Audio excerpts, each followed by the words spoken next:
Hola a todos, soy María Victoria Redondo Carazo de la sección de Radiología de Músculo Esquelético del Hospital Universitario Reina Sofía de Murcia. Vamos a hablar de las técnicas de estudio en columna y para ello nos vamos a centrar en primer lugar en las distintas técnicas de imagen de las que disponemos en un servicio de radiodiagnóstico, que son la radiología simple, el TC, la resonancia magnética y la medicina nuclear. La medicina nuclear no forma en España parte de los servicios de radiodiagnóstico, por lo que no vamos a entrar en este capítulo que pertenecería a la especialidad de medicina nuclear. En cuanto a las indicaciones de radiología simple, se trata de la prueba de inicio en la valoración de la columna y por lo tanto la primera prueba que tenemos que pedir ante un paciente con sospecha de dolor en la columna. Nos permite también la valoración del material quirúrgico, aunque con menos precisión que lo hará la TC, como veremos posteriormente. También nos permite el diagnóstico de fracturas, así como el diagnóstico de la osteoporosis, la valoración inicial de lesiones tumorales y pseudotumorales, así como el estudio de la patología degenerativa ósea y de la escoliosis. Aquí tenemos una imagen de lo que es una radiografía de columna cervical en proyección antero-posterior, donde vemos la morfología de los cuerpos vertebrales, que tiene que conservarse de forma cuadrada. Tenemos que valorar siempre también las apófisis articulares superior e inferior, así como las apófisis espinosas y su correcta alineación. En la proyección lateral observamos una adecuada alineación de los cuerpos vertebrales, manteniendo la línea de forma continua, tanto longitudinal anterior como posterior, como a través de las facetas articulares y de las apófisis espinosas. La integridad de estas líneas nos indica que la columna permanece estable. Aquí tenemos en este gráfico donde se muestran las distintas líneas que definen los distintos tipos de columna, la columna anterior, aquí tendríamos la columna media, la columna posterior a través de los elementos articulares vertebrales posteriores y la última línea a través de las apófisis espinosas. En cuanto al estudio de la columna dorsal, las proyecciones que vamos a realizar son las mismas que en la columna cervical. Tenemos la proyección antero-posterior y aquí tenemos la proyección lateral. En la proyección antero-posterior igual hay que valorar la morfología en cuadrado de los cuerpos vertebrales, ver también los pedículos articulares, así como las apófisis transversas y las apófisis espinosas. En la proyección lateral veríamos también la alineación de los cuerpos vertebrales que se mantenga de forma correcta, estando estos bien alineados. Y vemos unas estructuras longitudinales que se superponen a la columna dorsal superior, que corresponden con las escápulas y que no deben de confundirse con patología ósea. En cuanto al estudio de la columna lumbar, disponemos también de dos proyecciones estándar, que son la proyección antero-posterior y la proyección lateral. En la proyección antero-posterior hay que valorar, igual que hacíamos en los otros segmentos de la columna, la morfología cuadrada de los cuerpos vertebrales, así como la adecuada alineación de las apófisis espinosas y la morfología conservada de las apófisis transversas. En este ejemplo, como hallazgo patológico, aunque sin significado clínico, nos encontramos con un defecto de fusión a nivel posterior de las láminas, que corresponde con una espina bífida oculta, aunque esto es un hallazgo que no produce clínica al paciente. Es un defecto de fusión ósea congénito, pero sin repercusión clínica por su pequeño tamaño. En la proyección lateral veríamos igualmente la adecuada alineación de los cuerpos vertebrales. También se valora muy bien la morfología de los forámenes ovaladas sin signos de ocupación, así como la adecuada alineación de las facetas articulares. Aquí tenemos una imagen de lo que sería una proyección oblicua en la columna, donde aparece la imagen de perro escocés, donde tenemos la oreja superior del perro, corresponde a la apófisis articular superior, el hocico, que es la apófisis transversa, el ojo, que sería el pedículo, el cuello, que corresponde a la pars interarticularis de la vértebra, y la patita inferior, que corresponde con la apófisis articular superior. y el cuerpo, que sería la lámina. Esta proyección oblicua, que nos da esta imagen característica de perro escocés, nos permite el diagnóstico de las espondilolisis en la radiología simple. Cuando la imagen de perro escocés presenta un collar a nivel del cuello, esto traduce la existencia de una espondilolisis que puede dar lugar a una anterolistesis, lo cual provoca una inestabilidad en la columna y que puede ser tanto congénita como degenerativa. Aquí tenemos un detalle de mayor tamaño donde vemos la morfología vertebral, pedículo, paletas articulares, lámina y apófisis espirosa. En cuanto a la morfología de los cuerpos vertebrales, es muy importante siempre valorar la presencia de ambos pedículos. Cuando algún pedículo desaparezca, ya sea de forma unilateral vértebra tuerta o de forma bilateral vértebra ciega, esto traduce la existencia de un proceso neoplásico subyacente que normalmente corresponde con metástasis. Como antes ha comentado, la proyección oblicua, la proyección lateral, podemos también visualizar en algunas ocasiones ese defecto de la pars interarticularis, esa espondilolisis, que va a provocar una anterolistesis o desplazamiento anterior de un cuerpo vertebral sobre el inferior. En esta radiografía lateral lo que observamos son marcados cambios degenerativos óseos con esclerosis de los platillos vertebrales, pequeños osteofitos marginales, así como cambios degenerativos facetarios que producen una reducción del calibre de los forámenes, principalmente en el E5S1, lo que va a traducir una estenosis foraminal y una compresión radicular a ese nivel. Estos hallazgos, que ya se visualizan en la radiología simple, se van a poder completar y ver con más detalle en la resonancia magnética.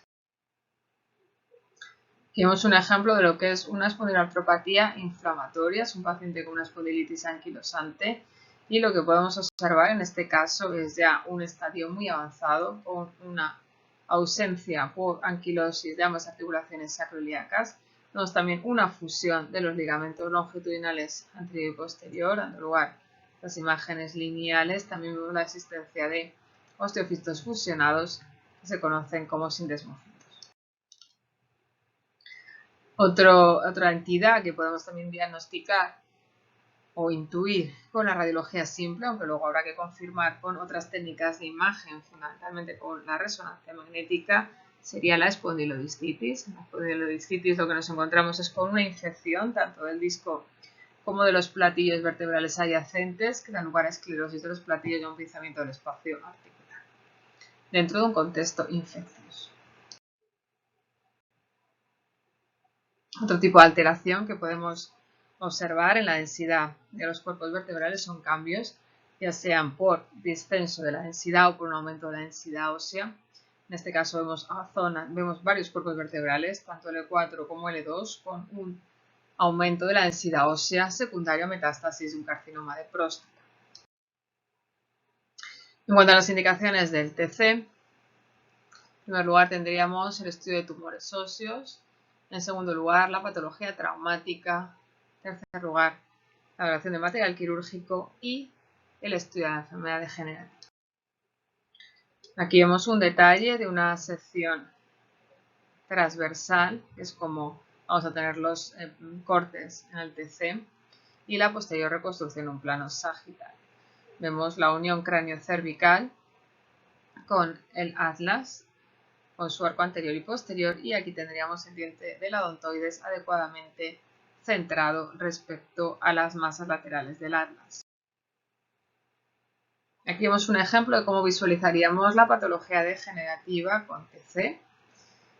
Aunque tiene menos detalle que la resonancia magnética, sí que podemos valorar las protrusiones o hernias discales. En este caso vemos una protrusión de base ancha derecha lateralizada hacia el foramen derecho que produciría una compresión radicular derecha. Aquí tenemos otro ejemplo, en este caso de una hernia extruida, voluminosa, que produce compresión de ambas raíces de L5 en los recesos laterales. También podemos valorar fenómenos degenerativos avanzados como el fenómeno de vacío discal por la existencia de óxido nitroso en el interior de los discos que se encuentran degenerados de forma avanzada, así como con irregularidades en sus platillos. Esto se acompaña asimismo de pequeñas retrolistesis de los cuerpos vertebrales, así como de cambios degenerativos de las apófisis espinosas. Aquí tenemos un caso clínico de una mujer de 35 años con dolor lumbar y contractura muscular, a la que se le realiza una radiografía anteroposterior de la columna. Se trató con antiinflamatorios presentando radiculopatía derecha, tras la cual se solicita una tomografía computerizada. Vemos, como indica la flecha, la presencia de importantes cambios degenerativos facetarios derechos en el E4 y el E5, que en la proyección lateral vemos que estenosan de forma significativa el foramen derecho, y con más detalle en la tomografía computerizada podemos observar esa degeneración facetaria con hipertrofia de ligamentos amarillos y calcificación de los mismos, que produce una importante estenosis del receso lateral y del foramen homolateral con compresión radicular a ese nivel.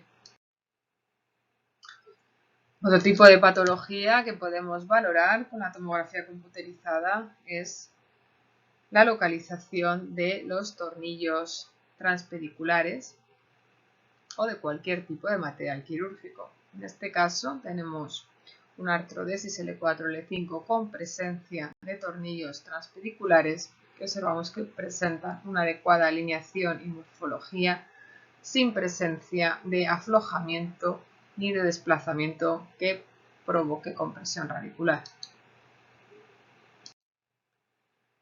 Aquí vemos la presencia de pequeños defectos óseos secundarios a fracturas que pasan desapercibidas en una TC, pero que sí que pueden visualizarse en la radiología simple. Estas pequeñas fracturas, por su localización tan posterior, pasarían sin diagnosticarse en la radiología simple. Sin embargo, en el TC podemos diagnosticarlos con facilidad, como son una fractura de la apófisis espinosa en este caso, o una fractura de la lámina izquierda en el caso superior derecho, o una fractura de la pars interarticulares en el caso superior. En este otro caso vemos una fractura muy importante que afecta tanto al arco anterior como posterior del atlas, con pseudoluxación del diente de la odontoides. Este paciente es un caso clínico del hospital que acude por revisión y que presenta en su interior un cuerpo extraño. Este cuerpo extraño corresponde a una bala localizada en el canal a nivel de S1 que provoca compresión de las raíces de la cola de caballo y genera parestesias y disfunción de esfínteres en el paciente. Sin embargo, el paciente se niega a recibir un tratamiento quirúrgico y de momento se están realizando controles para verificar que no se produce desplazamiento de la bala. Aquí tenemos un ejemplo de un accidente de moto donde hay una fractura luxación completa con una sección medular que provocó el fallecimiento del paciente a las pocas horas. Otro tipo de lesiones que se pueden valorar en el TC son las lesiones tumorales, tanto benignas como malignas. Aquí tenemos el ejemplo de las dos lesiones tumorales o pseudotumorales más frecuentes que podemos encontrarnos en la columna. El primer caso sería un hemangioma que presenta una imagen típica en el TC con esclerosis de las trabéculas verticales y esa imagen enrejado en la proyección lateral. Otro ejemplo típico sería una enfermedad de Payet, donde en este estadio mixto veríamos lesiones líticas y esclerosas dando lugar a un aspecto grosero de las trabéculas vertebrales. La espondiloartropatía inflamatoria también puede diagnosticarse mediante TC. En este caso lo que vemos son sindesmofitos y fusiones por calcificación de los cuerpos vertebrales con estenosis de canal y sin afectación de facetas articulares, lo que corresponde a un cuadro de hiperostosis esquelética difusa. En este esquema tenemos representado la morfología más típica que nos podemos encontrar en los cuerpos vertebrales en cualquier técnica de imagen, ya sea en proyección lateral, ya sea en radiología lateral, radiología simple lateral, en el TC una reconstrucción sagital o en la resonancia magnética en las secuencias laterales, sagitales. Tendríamos en primer lugar la morfología en cuadrado normal del cuerpo vertebral. En segundo lugar tendríamos la morfología en acuñamiento por compresión de ambos platillos. En tercer lugar tendríamos la morfología en diábolo propia de la osteoporosis. La segunda sería típica de un traumatismo. La cuarta correspondería a una compresión con morfología en cuña, que puede verse tanto después de un traumatismo como de forma secundaria a osteoporosis. El siguiente caso serían hernias de Small. Dentro del cuerpo vertebral corresponden con hernias del disco intervertebral dentro del hueso esponjoso. El siguiente caso corresponde a lo que se conoce como una enfermedad de Severman, donde lo que nos encontramos son fenómenos de osteonecrosis en los platillos vertebrales que provocan un acuñamiento del mismo con una cifosis en gente joven. Siguiente caso sería un ensanchamiento del foramen secundario a un neurinoma. El siguiente caso es lo que se conoce como una vértebra en limbo, donde existe una falta de fusión del margen anterosuperior del cuerpo vertebral de carácter congénito y sin significado patológico y que no debe confundirse con una fractura. El siguiente caso es una excrescencia en sentido horizontal que corresponde con un osteocito. El siguiente caso es una excrescencia en sentido vertical que es un sindesmofito. Luego tendríamos ese engrosamiento de las trabéculas verticales que hemos dicho que corresponde con un hemangioma y esa vértebra en cuadrado corresponde a una enfermedad de Paget. Cuanto a la resonancia en columna, sus indicaciones serían en primer lugar esta técnica de elección para valorar la patología degenerativa, que es en lo que nos vamos a centrar ya en lo que queda de seminario, después de haber visto un poquito las indicaciones de las técnicas de imagen en columna, radiología simple, TC y ahora resonancia magnética. Nos va a ofrecer una información anatómica muy precisa de cara a una posible intervención quirúrgica. Nos va a ofrecer también el estudio postoperatorio en aquellos pacientes que no mejoran después de ser operados. Y en el estudio de enfermedades degenerativas hay que recalcar que es muy sensible y específico. En la médula, la resonancia también es una técnica muy sensible, pero es poco específica. En este caso, los avances en resonancia de médula están por detrás de la resonancia cerebral. En el protocolo en columna usaríamos secuencias potenciadas en T1 y en T2 sagitales, secuencias gradiente T2 axial en columna cervical para distinguir muy bien patología discal de osteocitos, axiales T1 y T2 en columna lumbar y secuencias estiro o supresión grasa con gadolinio para valorar alteraciones de la médula ósea.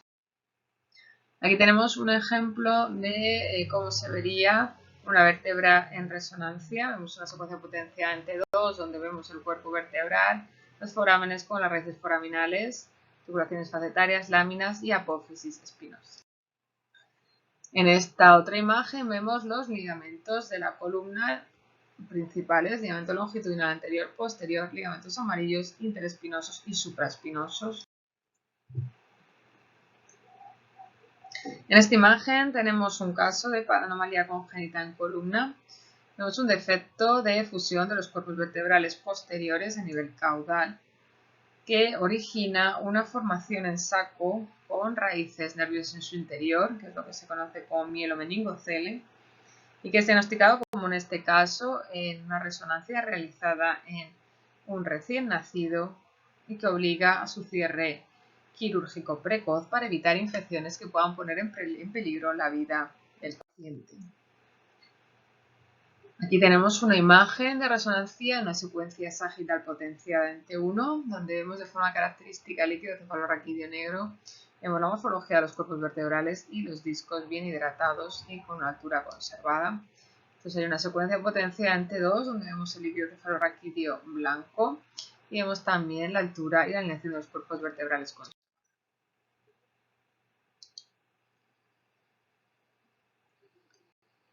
Aquí vemos secuencias axiales potenciadas en T1.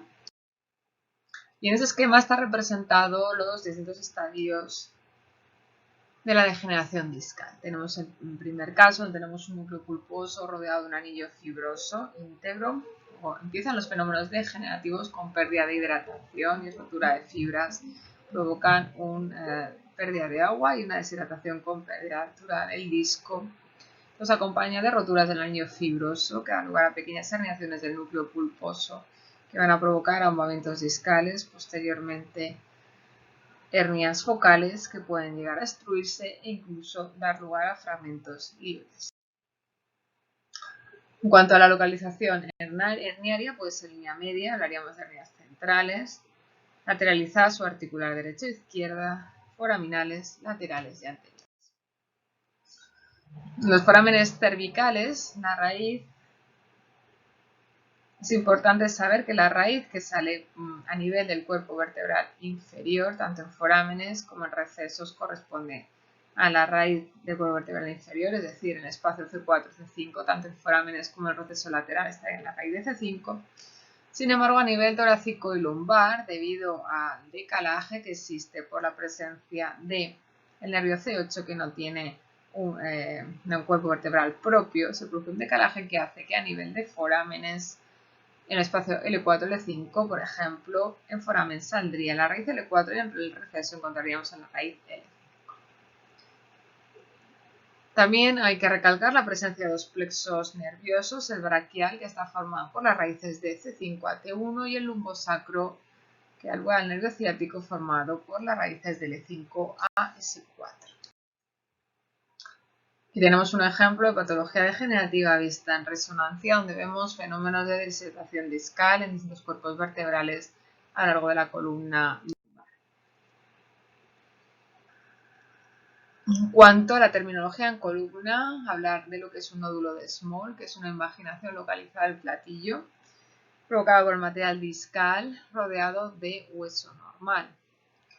La patología degenerativa tiene distintos estadios. En primer lugar tendríamos una pérdida de hidratación discal, luego habrá una pérdida de altura, así como ahumamientos discales que se acompañan de cambios modic adyacentes. Aquí tenemos un ejemplo en secuencia sagital T1 y T2, donde vemos discos intervertebrales deshidratados desde L2 a L5 con ahumamientos discales. Cuando el disco se degenera, va a disminuir el contenido mucoproteico en su interior, aumentando su contenido fibroso y disminuyendo su contenido en agua. Esto provoca una pérdida de señal en las secuencias potenciadas en T2, que cuando ya son casos avanzados pueden dar lugar a la producción. En este caso vemos la presencia de cambios MODIC tipo 1, son cambios reactivos del hueso a la degeneración discal. En el tipo 1 vemos cambios edematosos que serían hiperintensos en T2 e hipointensos en T1. En MODIC 2 serían cambios grasos hipointensos en T1, hiperintensos en T1, hiperintensos en T2. Y los MODIC 3 serían fibrosos hipo en todas. Aquí tenemos ejemplos de ahumamientos discales en distintos cuerpos vertebrales. En este caso difuso lateralizado hacia la izquierda. Aquí tenemos un ejemplo de una hernia foraminal derecha L4, L5 que provoca compresión de la raíz foraminal L4 derecha. En este caso tenemos una hernia discal contenida L5-S1 y en el disco superior L4, L5 vemos la existencia de una rotura del anillo fibroso. El anillo fibroso es el anillo que rodea el núcleo pulposo. Cuando se degenera puede dar lugar a fisuras que de forma característica tiene un aumento de señal en el T2. El anillo fibroso por sí mismo puede ser causa de dolor discógeno, ya que son fibras ricamente inervadas. En cuanto a la clasificación de la hernia discal, cuando sobresale de forma difusa hablamos de ahumamiento discal o protrusión anular difusa. Cuando sobresale de forma focal hablaremos de una hernia que puede estar contenida por el ligamento longitudinal posterior o extruida fuera del ligamento longitudinal posterior. En cuanto a la etiología de las hernias discales es desconocida, se relaciona con enfermedad degenerativa, con traumas de repetición, con factores genéticos, aunque realmente no se conoce la causa de su aparición. En cuanto a la fisiopatología del dolor, no es tampoco suficientemente conocida. Puede ser secundaria a la presión mecánica, del disco sobre las raíces nerviosas, aunque no explicaría todos los síntomas. También se habla de bioproductos de la nutrición discal, como el ácido láctico o otras sustancias que normalmente están dentro del disco intacto, pero que cuando este se degenera podrían dar lugar a una respuesta inflamatoria que provocaría dolor. Aquí vemos un ejemplo de una hernia discal central derecha en el E5S1 que provoca afectación de la raíz S1 derecha. Aquí tenemos otro ejemplo de una hernia extruida de 5S1 que provoca compresión de la raíz S1 izquierda. En este caso tenemos una hernia L5S1 con un fragmento discal migrado y localizado en L4, que en la secuencia axial vemos que se localiza en el proceso lateral izquierdo, con compresión radicular a este nivel. Aquí tenemos un ejemplo de una secuencia sagital potenciada en T1 de la columna cervical y secuencias potenciadas en T2 y en esto. La patología degenerativa en la columna cervical se diagnostica igual que en el caso lumbar. En este caso vemos una hernia subarticular izquierda en C5-C6 que provoca la compresión de la raíz C6 izquierda. En este otro caso tenemos en C4-C5 la presencia de una hernia central derecha que provoca compresión de la raíz derecha. Como complicaciones de la patología degenerativa discal tenemos las estenosis de canal que pueden provocar una compresión sobre la médula con focos de mielopatía en su interior, como en el ejemplo mostrado. La estenosis de canal puede ser tanto congénita como adquirida, en la mayor parte de los casos de un origen mixto, es decir, en canales que ya congénitamente son estrechos se suman cambios degenerativos. La estenosis puede afectar al canal central, a los recesos o a los foráneos. En general, cuando tenemos un diámetro por debajo de 11 milímetros suelen aparecer signos de mielopatía o de radiculopatía. El cordón espinal puede estar más tiempo comprimido sin que haya cambios irreversibles y cuando estos aparecen ya serían en forma de gliosis de mielomalacia. La estenosis de los recesos aparece a múltiples niveles, siendo el más frecuentemente afectado el L4, L5. Normalmente se produce de forma secundaria la hipertrofia facetaria con hipertrofia de ligamentos amarillos y es sintomática cuando su calibre está por debajo de los 4 milímetros. La estenosis foraminal es también secundaria la hipertrofia facetaria o osteofitos que se introducen en el foramen neural. Y la columna cervical es secundaria hipertrofia de procesos uncinados que provocan estenosis foraminal. Tenemos aquí un ejemplo de una estenosis de canal por una secundaria, una degeneración facetaria importante con la presencia de un quiste facetario, en este caso con contenido hemático, que provoca una marcada compresión del saco tecal a ese nivel. Ahora vamos a hablar de lo que sería la columna operada.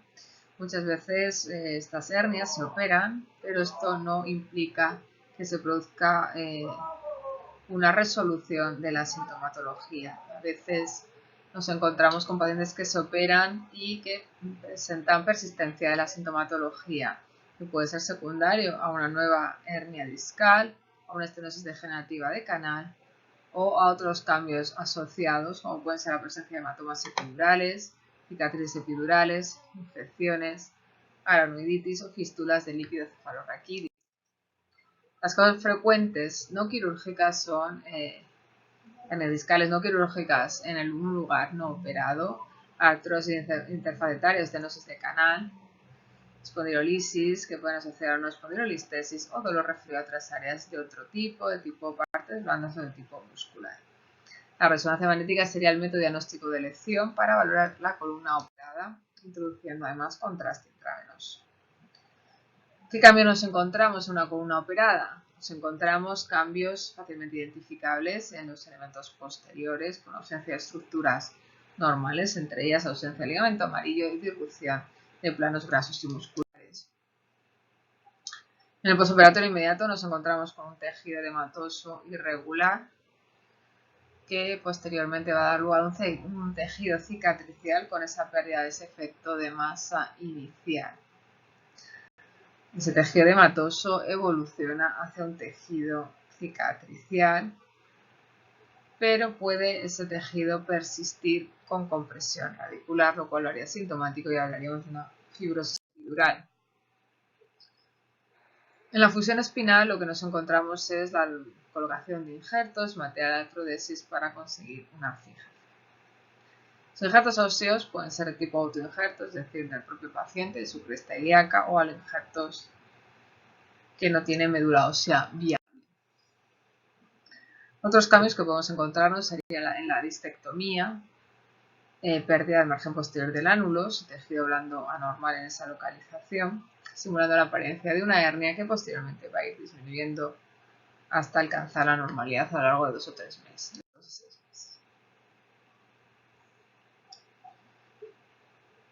Aquí tenemos un ejemplo de una columna operada en el E5S1 y nos encontramos con la presencia de un material que roza con el contraste de características fibrosas, pero dentro de la normalidad.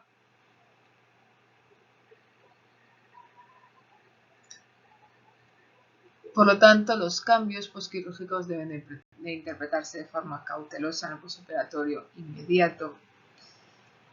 En el posoperatorio inmediato realmente lo más importante a excluir es una hemorragia posoperatoria, un pseudomeningocele o un infecto. Puede haber pequeñas colecciones en los tejidos blandos secundarios a la aneumia sin que sea un verdadero pseudomeningocele.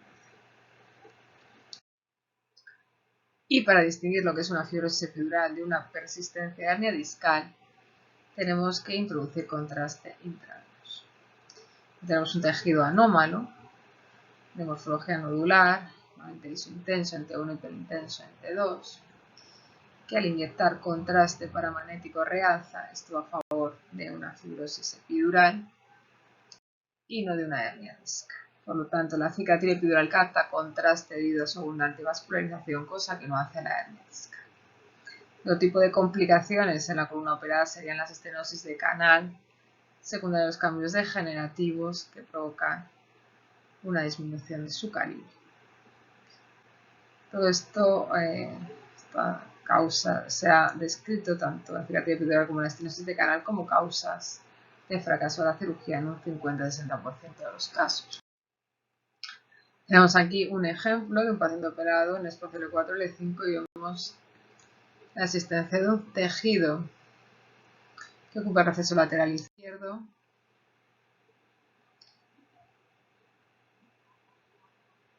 que nos realzaba con el contraste correspondiente a una orcida herniaria. En este caso, L4, L5, vemos la existencia de un tejido que ocupa el receso lateral izquierdo y que realza con el contraste correspondiente a una fibrosis epidural con afectación radicular izquierda.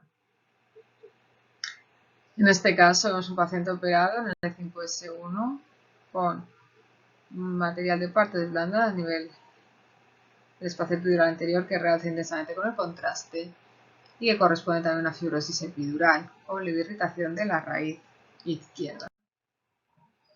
Aquí hay otro ejemplo donde tenemos un extenso material de partes blandas ocupando el receso lateral izquierdo que realza de forma intensa con el contraste y corresponde con una fibrosis epidural izquierda que englobaba la raíz nerviosa izquierda en el proceso.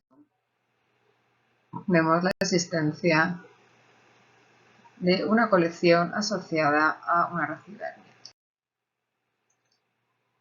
El pseudomeningocele es una colección de líquido cefalorraquídeo debido a esos desgarros durales que se producen en el momento de la cirugía y corresponden con una colección redondeada que tiene la señal de líquido cefalorraquídeo en todas las secuencias.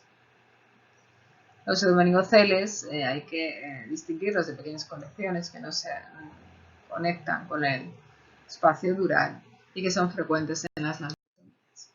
Aquí tenemos una colección que vemos cómo se conecta con el espacio dural y que realza y que tiene unas características líquidas y que corresponde a un pseudomeningocele.